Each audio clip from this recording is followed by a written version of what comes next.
બાપા સીતારામ મિત્રો, કેમ છો? મજામાં? તો નવા વિડીયો લઈને આવી ગયા છીએ બગદાણા ધામમાં સેવાનો. તો મિત્રો તમને જણાવતા ખાસ આનંદ થશે કે અમારા દેવધીરી ગ્રુપને અવસર મળી ગયો છે દર મહિનાની 6 તારીખે સેવા કરવા માટે.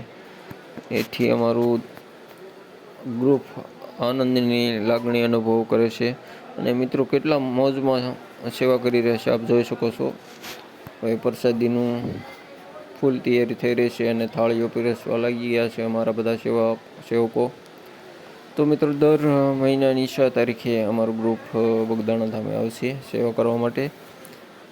ખાસ બાપાની કૃપા કહેવાય કે અમને આવો અવસર મળ્યો છે અમારા ગ્રુપને. તો મિત્રો આ વિડીયો કેવો લાગ્યો એ લાઈક જરૂર કરજો, કોમેન્ટ કરજો, બાપા સીતારામ કોમેન્ટમાં જરૂર લખજો અને આ ખાસ અમારી ચેનલને સબસ્ક્રાઈબ કરી દેજો, જેથી આવા નવા વિડીયો સેવાના જોવા મળશે. બાપા સીતારામ, મળીશું નવા વિડીયોમાં. ત્યાં સુધી બધાને સીતારામ.